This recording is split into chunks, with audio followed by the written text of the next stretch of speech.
I didn't know anything about this movie going into it, and I was blown away by it. It is a technical marvel. The movie is designed to look like it's all done in one single take, just one shot, one camera, one erection, one time across an entire adventure, across the whole battlefield, and it pulls it off beautifully. There's obviously some cuts in here. It's not actually all done in one take, but if you weren't paying attention, you wouldn't know that because it's pulled off so well. The only times you know it cuts is when it goes to darkness for a little while, or if it goes by the giant fucking rock, or, you know, a CGI element or something. You can tell that it does cut there, but you have to be paying very close attention to pick up on that. And it's not like there's a benefit to knowing it cuts, you know, an aha moment. Eureka! You cut right there. You fooled me. The illusion's broken. This isn't real. I quit. I fucking hate it. I want a refund. There's a certain scene where they're going around this fucking small, disgusting looking pond that looks like raw sewage, like a septic tank just fucking exploded with there's bodies in there. It's carnage. And they have the camera following them until they go around the outside. And instead of taking the easy shot where it just follows them around the outside, it goes across the water at almost the same level as the bodies. So you see these bodies, you see them walking around behind them, and you see the water. And it's a really beautiful shot that I genuinely have no idea how they could possibly pull off like that. And there's no ripples in the water or anything like that. It's genuinely impressive. An absolute technical marvel. Like I said, it's super, super good from that perspective, and I absolutely loved it. It's an emotional journey, and it spans a lot of different areas and a lot of shit going wrong. It's really, really tense, and they pulled that off really nicely because you never feel like the characters are safe. Even if they're walking through an open field, you feel like at any moment now the fucking Underminer from Incredibles is going to come up and just slaughter them or something, because they're in constant peril. They go through, you know, some underground areas, they might hit a trip mine and, you know, all get fucked up. There's fucking dogfight going on in the air, and who knows, maybe the plane will crash down upon them. It's always, at any moment, they could die, and it's incredible how tense that is in a movie that's shot this way. The only two complaints I have is there's a few cliches and slow scenes in this movie that I don't think contribute to anything at all. There's a whole ton of, you know, bullets and blood and gore flying all over the place, at least not until towards the end of the movie. But that doesn't matter because it still shows you a lot of disturbing things. There's a lot of gross shit that shows you the horrors of the battlefield without ever having any bullets fly. You have just dirty shit all over the place. One of the two men cuts themselves, and then they fall into a corpse, an open wound, and goes right into a corpse's fucking blasted open chest. It's yucky. It's some real icky shit, and it does a great job of setting the tone. And I think that's really great how they pulled that off instead of going with the standard war approach where it's all about like bullets and shit flying and limbs going all over the place. This takes a very different approach to that because all of that's already happened before their journey, and now they're going through the battlefield after it's happened until they get to some other places down the line in the movie. And I really enjoyed that a lot. But overall, I really think everything in this movie hits, and it hits fucking hard. It does a great job. They have this incredible soundtrack, this score that comes on, and this crescendo that builds, the tensions building, running through this fucking decrepit little area with flares going off. It's really a cinematic, technical masterpiece, and I really enjoyed it.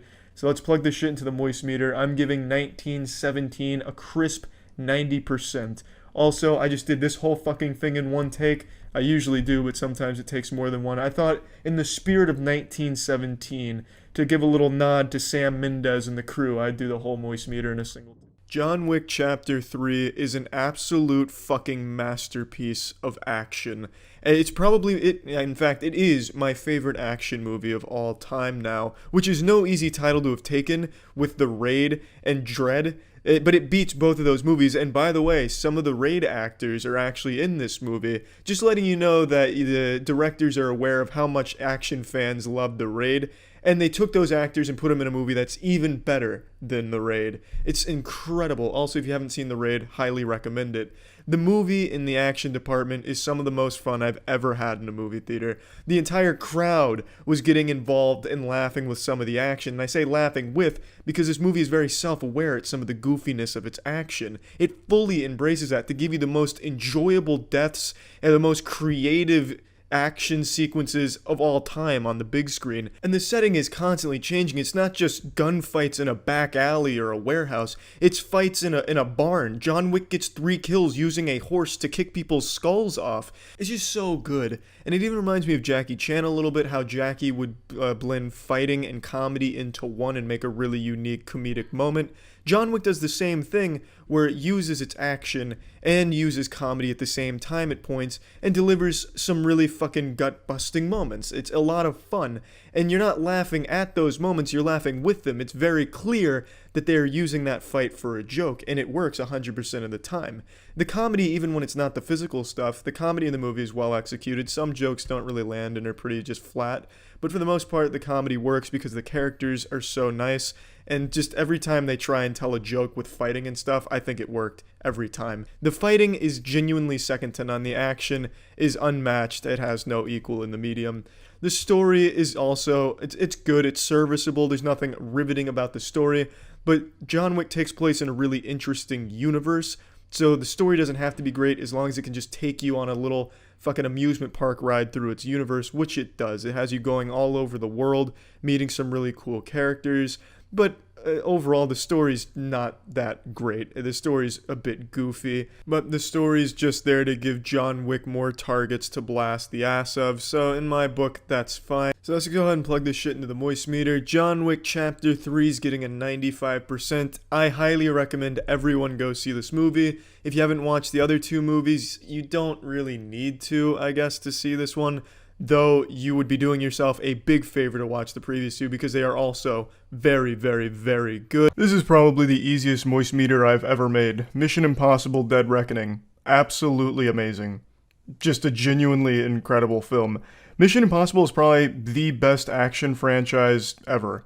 Like, it's gotta be in the conversation, if not the #1 spot. Fucking Tom Cruise is 61 years old, and he's, like, not geriatric at all. He's still doing all of his own stunts, risking life and limb, putting it all on the line in order to deliver an unforgettable experience, and it shows. The passion here is unlike anything else in the industry.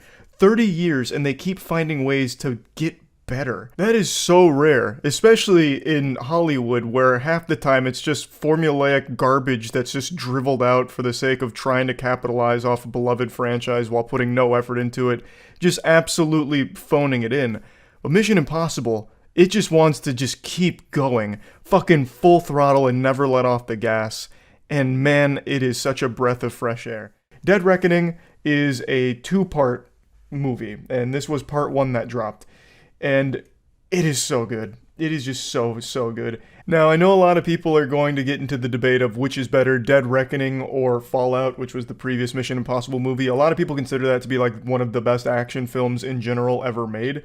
And I understand, because it really is extraordinary. But I honestly do think Dead Reckoning here, assuming part 2 is as good as part 1, will be better. Now, of course, since it is just part 1, it didn't wrap itself up, but it didn't fall into the same trap that a lot of other 2-part movies have, where it feels unsatisfying by the time the credits roll around. Dead Reckoning Part 1 has a really nice conclusion that feels like you got like an entire experience worth, you got a good natural stopping point, it doesn't feel abrupt. Now, one thing I actually like more in Dead Reckoning than I did in Fallout is the story. I really like all of the new characters they introduce here, but even more than that, the narrative itself I actually think just feels much better in like the current landscape of the world. Fallout, while I still agree is an extraordinary film, it did have the cliche nuclear threat. The fingers on the trigger, the nuclear bomb's gonna bust ass at any moment now. How are they gonna stop him? How's Ethan gonna put the kibosh on this bad guy? The concept of the plot wasn't anything super new or innovative, it just did the concept better than anything else that has ever really come before it. However, in Dead Reckoning, they don't go that direction. There is a nuclear bomb moment because you fucking gotta have a nuclear bomb moment when it's high stakes like Mission Impossible, but the core is around AI and the threat that it poses both with the information that it's able to disseminate or the misinformation that it's able to disseminate. Now, that itself isn't exactly, a novel concept that's gonna have you fucking flying back into your chair or anything. That's been done a lot, like most notably Terminator with Skynet. But it doesn't go in that direction. It doesn't feel cheesy and it doesn't feel goofy because AI is such a big talking point in reality right now. With how quickly AI is advancing, nothing in this film feels far-fetched or silly. It's very interesting at the capabilities, the dangers AI could pose in the wrong hands. I don't want to spoil anything here, so I'm trying very loosely to talk about things because I think this is a must-watch movie. This is one of those films that absolutely is worth going to a theater to see. It is an experience more than a movie. And even though I do like the villain, I think he wasn't super fleshed out here, and it really feels like they reached a bit in order to connect him to Ethan's past in a way that felt kind of like an afterthought almost, but it's not a big deal because I do think Gabriel, the main villain, like the main villain outside of like the evil AI potential, like I do still think he was cool. Like I think he was like a good villain to have. Every time he was on screen, I felt like this is a big threat moment. This is going to turn into some shit. Plugging Mission Impossible Dead Reckoning Part 1 into the Moist meter, I'm giving it a comfortable 95%. I really hope Part 2 sticks to landing. I do hope they give a little bit more to Gabriel in particular. I would like to see that, but I imagine that is the plan considering this is only half of the story they want to tell. And I think they've already done a great job with it, so yeah. I think it's fantastic, and well, this will be an easy and quick Moist meter. Dune Part 2. It's good. Really good. All of my minor complaints about Part 1 completely fixed in Part 2.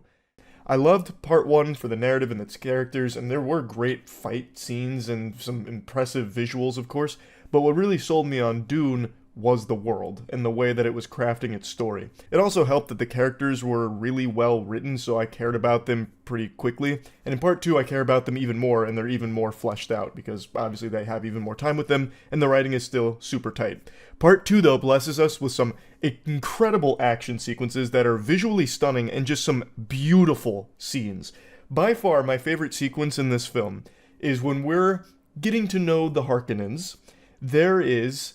I'm trying to avoid spoilers. There is a new Harkonnen coming into his own here in a big way, taking on a large role in the story.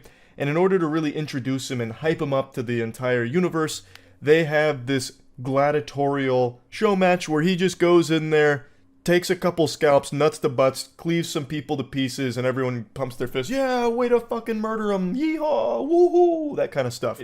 But it's not even so much that, it's the way that this scene is portrayed. It's pretty much all black and white, and it looks so cool. Like, it looks amazing. So seeing a full fight go on in that style was really interesting. And I don't know why I feel like pointing this out, but for some reason, I got very strong Final Fantasy X vibes, like with Blitzball, where like all these fireworks and shit are going off celebrating.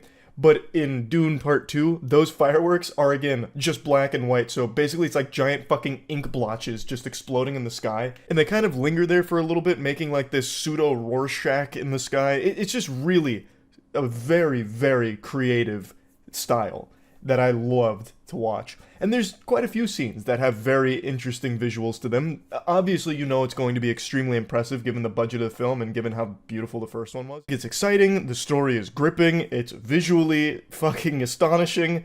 I just really think Dune Part 2 is the complete package. Oh, it also sounds great. The music in here slaps. Nothing but boner jams out the wazoo. Some very important character deaths I feel were kind of underwhelming. I don't think they were handled as well as I think they should have been.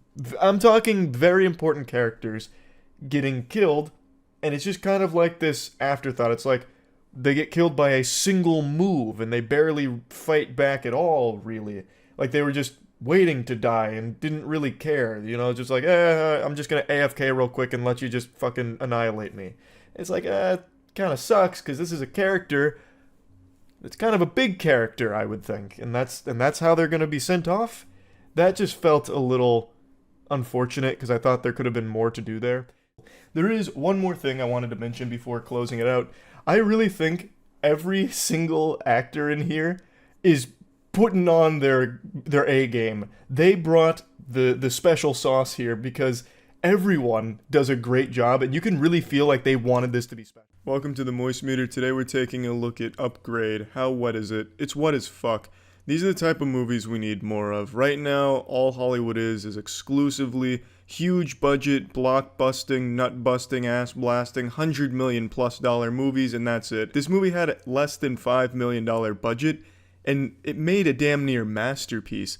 There's obviously some flaws here, and we'll talk about those, but Upgrade is absolutely amazing, especially considering its budget, which you don't even really notice at all in the movie. Let's get to my favorite part about Upgrade, which is the action scenes. So, the story revolves around a man who gets paralyzed in a seemingly random act of violence, and his wife also gets killed. He's then paid a visit by an incredibly powerful man who has a piece of technology that can give him the use of his arms and legs back called Stim, and the dynamic between Stim and Gray is just so good, and it's really entertaining. There's some good jokes in here and some real stinky shit jokes, but for the most part the humor between them lands and it's very enjoyable. But the action, when it happens, is so fucking amazing. The first fight scene is perhaps some of the most entertaining and creative combat I've ever seen in a movie.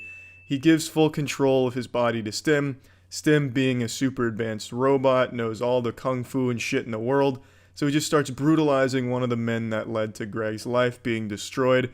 Now, the story it's simple enough with a few twists towards the end, but I don't have any complaints about it. There's some shitty dialogue, though, I will 100% say. A lot of the dialogue is kind of yikes, but the story that holds it all together and gives us this really creative world is sound, it makes sense, and it's a very fun revenge movie with some twists. Let's go ahead and pop this bitch into the moist meter. I'm giving this the highest score I've ever given. I'm giving this a 95%.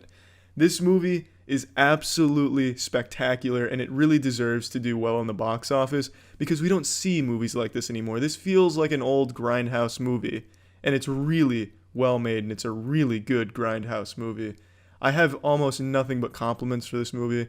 I went in not knowing too much about it because I'd only heard one thing about it, and it was a good review. That was all I was exposed to for Upgrade, and it blew me away. John Wick 4 is the best one in the entire franchise. This movie is unreal. It puts the fill in film, because I was filling my fucking pants watching this one. This one was incredible. Everything you have come to expect from John Wick is not only present, but it's done even better in this film. Somehow they just progressively get better. Usually most films immediately fall off going into the sequel. Somehow John Wick as a franchise just gets better and better and better. Like, it's evolving. Everything you have heard about John Wick 4 is not only accurate, it's underselling it. There is not a moment in this movie where I wasn't having fun. Now, of course, you're going to have to suspend disbelief, and I already can see a couple people whining about it, like, why did John Wick activate infinite ammo glitch during the motorcycle chase scene? And it's like, okay, yeah, so what, he shot 50 bullets from the single mag in that pistol. Who gives a fuck? Who cares? It's still really cool.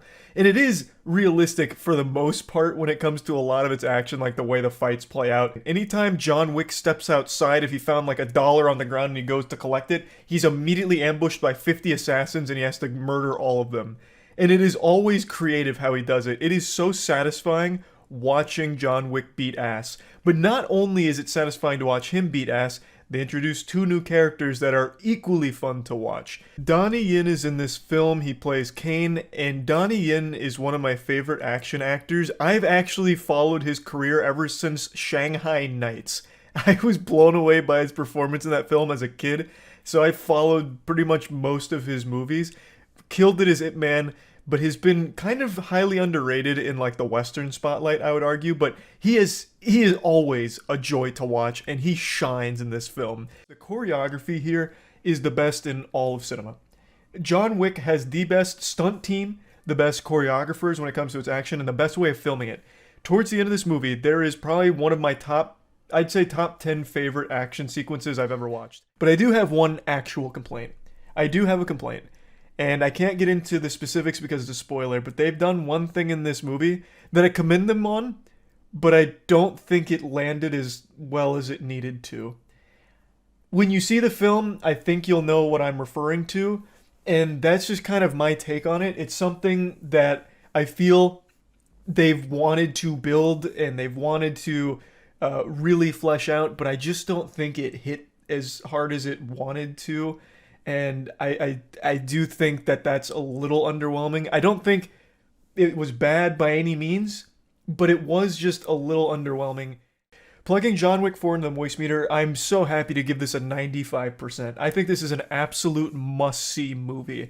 This is a movie that is just beyond exciting to watch. It is like non-stop, super fun, beautiful, excellent, over-the-top action with a really great cast of characters that all get amazing moments to shine and really pretty shots. There's some really nice shots in here as well that I'd like to point out. I love this movie. I think it is the best in the franchise. The Demon Slayer movie absolutely slaps. I had high expectations of this movie going into it, and they were exceeded. Let's just get right into it. So first of all, as you would expect, the movie is absolutely beautiful, just truly stunning animation. The first 25 seconds of the intro, I thought I went into the wrong theater because it looked like it was live action. So now let's get into the story. So this is an actual canon movie. My big complaint about anime movies and why I typically don't even bother seeing them is because they have no effect on the actual anime at all. It has absolutely no effect on the lore or the universe or anything for the most part. Like the My Hero movies have so little to do with the actual show. It's just so separated that it feels meaningless. It's just empty calories. Yeah, they're cool to look at, but what's the point when it doesn't really have much of an impact at all? This is extremely important. Everything that happens in this, it picks up right where the season ended off, and it continues the story, and then it gets you to the next point where it's clearly going to pick up on the next season. Now, there's one thing I'd like to point out. This movie is super cheesy. They have some real generic anime shit for its dialogue. And now, Demon Slayer is an unapologetically shonen series. It never really strives to be something deeper or more outside of the shonen realm. So it's not like a big complaint for me or anything. But I mean, this dialed that shit up to a fucking level 100 here. The raid boss of generic shonen dialogue. When the villain is talking, he's like, I am a cartoonishly evil villain who likes to eat humans. I love the taste of humans because I am just evil demon. It's this crazy cartoonish villain dialogue that you'd hear in 1960s superhero cartoons. It makes you kind of cringe a little bit. One of my main complaints about Demon Slayer, the actual show outside of the movie, was I feel like when the character has a trait, a unique trait about them, they just overdo it and beat the fuck out of it. One of the Hashira's trait will be that they're always distracted, so every time they're on screen, it's, oh, I'm distracted. Shit like that, where they just hammer home one thing about them, and that's all the character is. In the movie, they don't do that. Zenitsu in the show, every time he was on screen, he was crying or whining about something. In the movie, he does still do that, but since it's shorter, they don't just focus on that character trait of him. So pop it into the moist meter, no surprise, 95%. Today we're looking at 2019's most controversial film, Joker. I've already made a whole video talking about the drama and controversy around this movie, so I'm not going to go too hard in there. Now let's talk about the movie itself, which is absolutely fucking extraordinary. I went into this not expecting much. The first images I saw of Joaquin Phoenix's Joker costume made me laugh. I thought he looked like a meth addict cosplaying as a 1980s Jack Nicholson Joker without a lot of effort behind it. But man, was I blown away by this movie. It's so incredible to watch the transformation from the start of the movie to the end of the movie. It was just an incredible ride, and it's all because of what he was able to do as an actor. Now, that being said, I think some of the direction they went with showing him going crazy is just a little goofy. This isn't a spoiler, so don't worry, but there's a scene where he's going crazy and he puts himself in a fridge for 3 seconds. And I was like, okay, yeah, I can see he's going crazy, but why the fridge? Is there some symbolic meaning behind this cryogenic therapy or whatever? I didn't really understand it. There's a couple of scenes like that where it's crazy for the sake of crazy shit that I don't think really added much to the character because he was already doing a great job of showing the insanity transition. You just didn't really need him jerking off in his underwear to the sound of distant screams in the city to show that he's going crazy. It seemed, really reaching there when they were already fucking nailing it. And that's the only actual kind of complaint I even have about the movie. It's not even a complaint in this movie. I enjoyed it. Now, something I'm sure a lot of people were concerned about based on what I was reading before it came out. I just farted a lot. I don't think anyone will be bored in this movie, but if you're going here expecting action, you're not getting John Wick. You're not getting Ip Man. You're getting a character piece that's all about this really well written villain that you are watching fall into madness, fall into this really dark place. So plugging Joker into the moist meter, I'm giving this movie a 95%. Today we're looking at the new Spider-Man movie, Spider-Man Into the Spider-Verse. It's very rare in 2018 that you'll find a Spider-Man animation without Spider-Man's dick in Elsa's mouth, but Sony has done just that. They made a brand new Spider-Man animation, and surprisingly, it is tied for the best animated movie I've ever seen in my life. It's tied with Redline. Turned the wrong way like a fucking idiot, but it's tied with Redline, which is my favorite animated movie ever made, and this is right up there with it. I might even say this is a better animated movie than Redline, and that shit right there is not something I say lightly. That's fucking blasphemy to me. Redline is nearly unmatched in terms of animation until now. This movie is so aesthetically pleasing and visually stunning. Everything is so stylized. I'm sure if Miles farted on screen, it'd come with like a kaboom comic book bubble flying out of his asshole, and it would look great. Every move in this movie is fucking fantastic to look at. Every action scene, every travel scene, everything is just so fucking beautiful. It's amazing. The visuals in this movie are unmatched. It is truly breathtaking. And it's got a nice little story. It's heartwarming with some emotional moments. It gets dark as well sometimes, and it brings some great new characters to the screen. You got fucking Nicolas Cage noir Spider-Man, Overwatch Diva Spider-Man, Porky Pig Spider-Man, Spider-Ham. They're all fucking cool little characters, albeit those characters aren't really explored or fleshed out or anything. They're just kind of there as comedic characters that kind of do some badass things occasionally, but they're not very important to the story. Hard to believe that the studio that made this is the same one that shit out the Emoji Movie. It's unreal. I can't even fucking imagine that. That would be like as if Lil Pump secretly wrote all of Mozart's material. It's such an incredible turnaround from the Emoji Movie. I just don't understand how the fuck they were capable of this greatness, but then also shit out the Emoji Movie. I'm happy it's been realized here, though, when we have Spider-Man Into the Spider-Verse, because this shit is fucking incredible. It is an amazing movie. The soundtrack is something else I'd like to point out. I really enjoyed the soundtrack in this movie. The score fits super well in all the scenes when they interlace the action and shit with some music. It was really fun to watch, but the movie really is just that good. I do have a major complaint, however, and that is that Kingpin, his motivation, he's the main villain, and his motivation is just pretty shitty. His plan is pretty fucking abysmal. Let's plug this shit into the moist meter. I'm giving Spider-Man Into the Spider-Verse a 95%. This is probably one of the best superhero movies in general ever made, and honestly, probably the best animated movie ever made. Yeah, this movie is fucking great. Chances are you don't know anything about Parasite, haven't seen anything from it, unless you've seen people online constantly praising it and jerking off about it, but they're jerking off for a good reason. This movie is magnificent. In essence, the movie is about rich versus poor. You have a less fortunate family and a very fortunate, very wealthy 1% family, and at some point, one of the children from the less fortunate family begins tutoring the daughter of the rich family and begins to brew a scheme to exploit them. The first half of the movie is spent setting up the difference between the two classes. They use a lot of humor during this period, and the humor for the most part lands. Some jokes fall flat, it could be a translation thing, but for the most part the humor's on point.